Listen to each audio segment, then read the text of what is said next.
ഈ ഭാഗത്തേക്കൊക്കെ വന്നിട്ട് ഒരുപാട് ദിവസമായല്ലോ. അതെ, ഒരുപാട് ജോലി ഉണ്ടായിരുന്നു.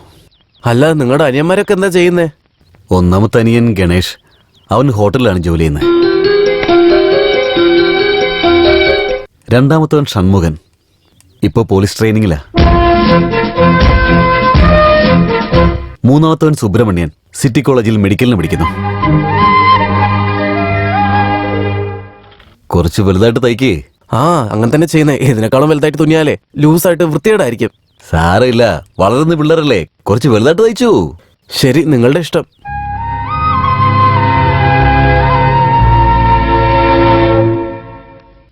എടാ രംഗനാഥാ, നീ എന്താ തിരിഞ്ഞു നോക്കാതെ അങ്ങനെ പോയിക്കൊണ്ടേയിരിക്കുന്നെ? എന്താ അഹങ്കാരം അവന്! ഞാൻ വിളിക്കുന്നത് കേട്ടിട്ടും കേക്കാത്ത പോലെ അങ്ങനെ പോയിക്കൊണ്ടിരിക്കല്ലേ അവൻ. അമ്മൂമ്മേ, അതാരെന്നറിയോ? മോര് വിൽക്കുന്നവളാ. മോര് വിൽക്കുന്നവളോ? തലയിലൊരു കുടം പോലും ഇല്ലല്ലോ. ഇതുകൊണ്ടാ ഞാൻ പറഞ്ഞൊരു കണ്ണട വെക്കാനായിട്ട്. എന്താടാ, എന്താ നീ പറഞ്ഞു വരുന്നത്? കണ്ണട വെച്ചില്ലെങ്കിൽ എനിക്ക് കണ്ണു കാണില്ല, എനിക്ക് വയസ്സായി എന്നൊക്കെയാണല്ലേ നിന്റെ മനസ്സിലിരിപ്പ്? അയ്യോ, അമ്മൂമ്മയ്ക്കല്ല, എനിക്കാ പ്രായമായത്, ക്ഷമിക്കേ. അങ്ങനെ വാ വഴിക്ക്. പൂജാ റൂമിൽ പോയി പൂജയുടെ ഒരുക്കങ്ങളൊക്കെ ഒന്ന് നടത്തിയേക്ക്. ശരി. ചേട്ടാ, വലിയേട്ടൻ കൊടുത്ത ഈ ഷർട്ട് നല്ല രസമുണ്ടല്ലേ? അതെ, നല്ല രസമുണ്ട്. അയ്യോ, ഇതെന്താ മക്കളെ ഇങ്ങനെ? പാടത്തെ കോളത്തിന് തുണിയെടുപ്പിച്ചോണ്ടല്ലോ. ആ തയ്യക്കാരൻ അപ്പഴേ പറഞ്ഞതാ, ഞാൻ അത് കേൾക്കാതെ ഇങ്ങനെ തയ്പ്പിച്ചത്. ഇതൊക്കെ ഇട്ടോണ്ട് ഇനി എങ്ങനെ നിങ്ങക്ക് പുറത്തു പോകാൻ പറ്റുക? അയ്യേ, ഇതിനൊക്കെ എന്തിനാ ചേട്ടൻ വിഷമിക്കുന്നേ? ഷർട്ടൊക്കെ കറക്റ്റായിട്ടത് ഞങ്ങൾക്ക് ഇടേണ്ട രീതി അറിയില്ല അല്ല? അതെ, അതിനെന്തിനാ വിഷമിക്കുന്നേ? ഇപ്പൊ നോക്കിക്കോ.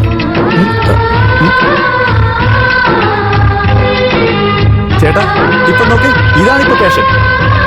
ശരി, നിങ്ങൾ പോയി അമ്മൂമ്മയുടെ അടുത്ത് നിന്ന് അനുഗ്രഹം വാങ്ങിക്കും. അമ്മമ്മേ, എന്താ? ചേട്ടൻ തന്ന ഷർട്ട് എങ്ങനെയുണ്ട് നോക്കിയേ. അയ്യയ്യേ, ഇതെന്താ നിന്റെ ചേട്ടൻ നിങ്ങൾക്ക് ഇങ്ങനത്തെ ഷർട്ട് വാങ്ങി തന്നിരിക്കുന്നത്? വളരുന്ന കുട്ടികളല്ലേ നിങ്ങൾ, നിങ്ങൾക്ക് ഇത്തിരി വലിയ ഷർട്ട് എടുത്താ എന്താ? ഇപ്പൊ നോക്ക്, നന്നായി വരട്ടെ. കണ്ണട വെച്ചില്ലെങ്കിൽ എല്ലാം ചെറുതായിട്ടാ കാണുന്നത്, പക്ഷെ കണ്ണട വെച്ചാ വലുതായിട്ട് കാണാം. അങ്ങനെ ഞാനിപ്പോ ഈ കണ്ണട വെക്കുന്നില്ല. എടാ, ബാക്കി തരാനുള്ളത് വാങ്ങിച്ചിട്ട് കാപ്പി കൊടുത്തേക്ക്.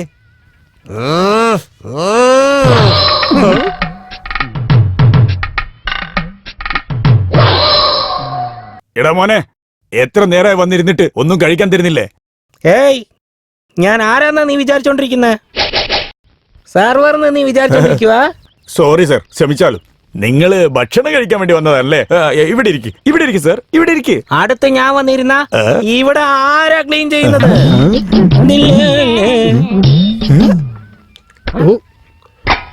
എന്താ ഇത്? ഞാൻ ചോദിച്ചതെന്താ? ഓണിയൻ ദോശ. ഉള്ളി എവിടെ? ഇത് എവിടെ ഉണ്ട്? ഇതെന്താ? ദോശ. ഇത് ഉള്ളി. രണ്ടും ചേർന്ന ഉള്ളി ദോശ.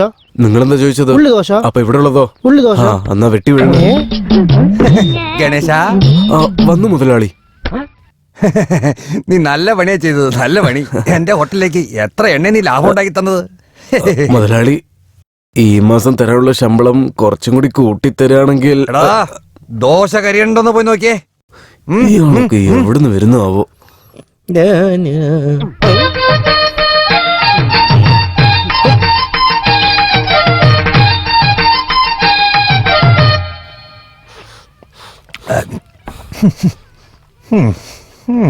എന്താ ഇത്? എലി ചൊത്ത നാറ്റം അടിക്കുന്നല്ലോ. നാട്ടം വരുന്നോ? ഇപ്പൊ ഇല്ല. ഇവിടെ നോക്കടോ, കാലിങ്ങനെ ആടി എങ്ങനെ കഴിക്കുന്നേ? ഞാൻ കാലാട്ടുന്നതിലും നീ ഭക്ഷണം കഴിക്കുന്നതിലും എന്താണ് ഒരു ബന്ധമുള്ളത്?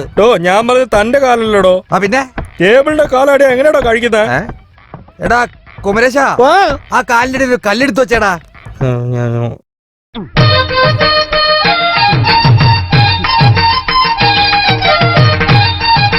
സൂപ്പർ കല്ല് മൊലാളി, ഞാൻ വെച്ചു. ഇപ്പൊ ശരിയായില്ലേ? ശരിയാ. ഗണേശ നാളെ ഞാൻ നാട്ടിലേക്ക് പോവാ. അറിയാം. ഇനി നീ എനിക്ക് ഇഷ്ടപ്പെട്ട വളകൾ വാങ്ങിത്തരോ? അത്രയല്ലേ ഉള്ളൂ. ശരി, ഒന്ന് പെട്ടെന്നാവട്ടെ, ബസ് എടുക്കാൻ ടൈമായി. എന്നാ പോയി വരാം. ശരി, പോയിട്ട് വരട്ടെ. നന്നായി വരും മോളെ. എന്നാ വരാം.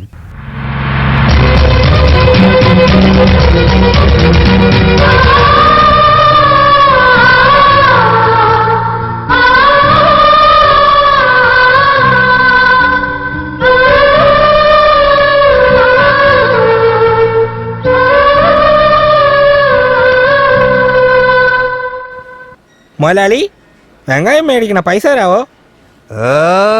എപ്പാ നോക്കിയാലും പൈസ എന്ന് പറഞ്ഞോണ്ട്. ഓ, ഏതോ വലിയ പാർട്ടി വരുന്നുണ്ടെന്ന് തോന്നുന്നു. ഇയാളെ വെച്ചോണ്ട് നമുക്കൊരു പുതിയ ഹോട്ടൽ തന്നെ അങ്ങോട്ട് തുടങ്ങാം. തൊട്ടടുത്ത മണ്ഡപത്തിലെ എന്റെ അരിയത്തിയുടെ കല്യാണം. ഓഹോ. പാചകക്കാരെ പാചകം ചെയ്തോണ്ടിരിക്കുക. മുതലാളി വെങ്കായം മേടിക്കാൻ പൈസ. ഒന്ന് വെറുതെ ഇരിക്കടാ. എനിക്ക് മൈസൂർ പാർക്കും കേസരിയും വേണം. 500 പേർക്ക് ഉണ്ടാക്കി തരാനുള്ള ഓർഡർ എടുക്കോ? ക്യാ ബാത്തേ? ഈ പലഹാരമൊക്കെ തിന്നിട്ട് നിങ്ങൾ ബാത്റൂമിൽ എങ്ങോട്ട് പോകും? ഇത് വെറുതെ കണ്ടോ? സാറ് പറഞ്ഞോളൂ സാറേ. സാർ പറഞ്ഞു ഉച്ചയ്ക്ക് 100 പേർക്ക് 2 വിധ പായസമായിട്ട് നല്ല പ്യൂർ വെജിറ്റേറിയൻ മീൽസ് വേണം. മുതലാളി കട മൂടിയേക്കും മുതലാളി. നീ ഒന്നും മിണ്ടാണ്ടിരിക്കണ്ടോ? സാറ് പറഞ്ഞു സാറേ. പിന്നെ വൈകുന്നേരം റിസപ്ഷന് ഉഴുന്നുവടയും പരിപ്പുവടയും ബജിയും പിന്നെ ചമ്മന്തിയും ഇതൊക്കെ ചെയ്യണം. നല്ലൊരു ഓർഡർ ആണല്ലോ. ഇവന്റെ പൈസ വാങ്ങിച്ചിട്ട് പഴയ കടമൊക്കെ തീർത്തു കഴിഞ്ഞാല് എന്നിട്ട് പിന്നെ ഒരു പണി കൊടുക്കാം. മുതലാളി വെങ്കായം. നീ ഒന്നും മിണ്ടാതിരിക്കണ്ടോ? നിങ്ങൾ പറയൂ സാറേ. ഇതൊക്കെ ഓർഡർ ചെയ്യാൻ ഒരു നല്ല ഹോട്ടൽ ഉണ്ടെങ്കിൽ ഒന്ന് പറഞ്ഞു തരുമോ?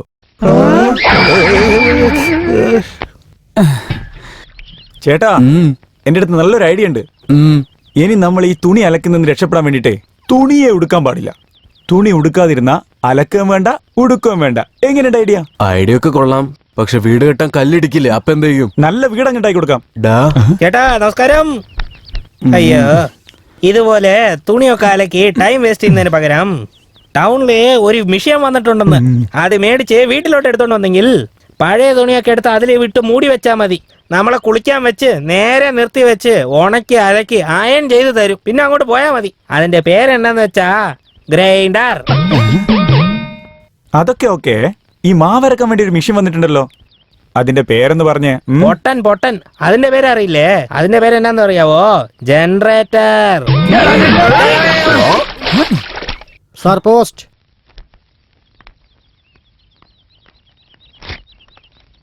ആരാ മോനെ കത്തയച്ചിരിക്കുന്നത്?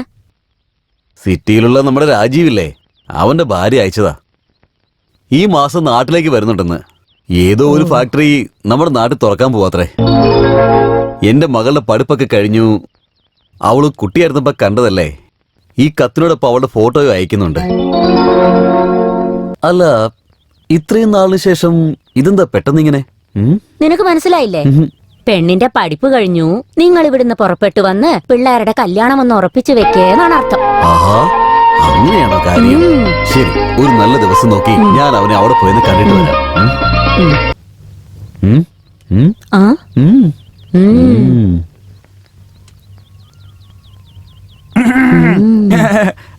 അമ്മമ്മേ, ഫോട്ടോ ഒന്ന് കാണിച്ചേ. അമ്മമ്മേ, ഏട്ടത്തിന്റെ ഫോട്ടോ ഒന്ന് കാണിച്ചേ. അമ്മമ്മേ, ഏട്ടത്തി നല്ല. ഇതെന്താ പല്ലിങ്ങനെ ഉമ്മെന്നുള്ളത്? ഊന്നാണല്ലോ ഉള്ളേ. തേങ്ങ ചിരകാൻ പറ്റും അല്ലേ അതെ മോനെ? അമ്മമ്മേ, തേങ്ങാച്ചരവ് പോലുണ്ട്. കോങ്കണ്ണ് വേറെ. കോങ്കണ്ണത്തി. ഏട്ടാ, ഇതെന്താ ഏട്ടാ? ഏട്ടത്തിയുടെ ഫോട്ടോ കോലം കെട്ടുപോയല്ലോ. അത് കുഴപ്പമില്ല, പോട്ടടാ. എന്തായാലും അവളാണ് എന്റെ ഭാര്യ എന്നുള്ള കാര്യം നിങ്ങൾ തീരുമാനിച്ചു. ഫോട്ടോ കാണിക്ക്. ഏട്ടാ വേണ്ട ഏട്ടാ, ഇത് കണ്ടു കഴിഞ്ഞാൽ ചേട്ടൻ പേടിച്ചു. ഒന്ന് താടാ. ശരിക്കും വേണ്ട ഏട്ടാ. കുഴപ്പമില്ല, ഏട്ടാ, എന്താ ഈ പറയുന്നത്? ഇങ്ങോട്ട് താടാ. ഏട്ടാ, ഏടത്തി.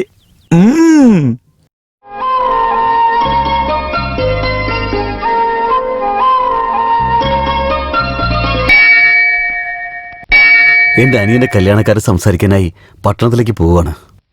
ഒരു പുതിയ ബന്ധം കൂടി ഞങ്ങളുടെ കുടുംബത്തിൽ വന്നു ചേരാൻ പോവാ. വരാൻ പോകുന്ന മഹാലക്ഷ്മി ഞങ്ങളുടെ കുടുംബത്തെ നല്ലപോലെ നോക്കണം.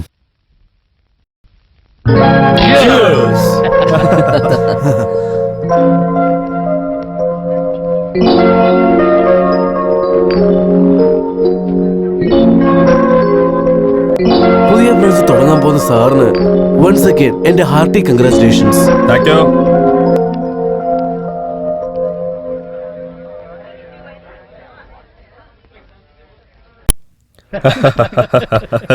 രാജീവ എങ്ങനെയുണ്ടാ നിനക്ക് സുഖമാണോ? എന്തായാലും ഇങ്ങനെ നോക്കുന്നത്? അത് ഞങ്ങൾ രണ്ടുപേരും ഒരേ നാട്ടുകാരാ. കുട്ടിക്കാലം മുതൽക്കേ ഞങ്ങൾ ഫ്രണ്ട്സാ. പറയട രാജീവേ, നീ അവിടെ പറഞ്ഞു കൊടുക്ക്. Excuse me, please. What? Country bro.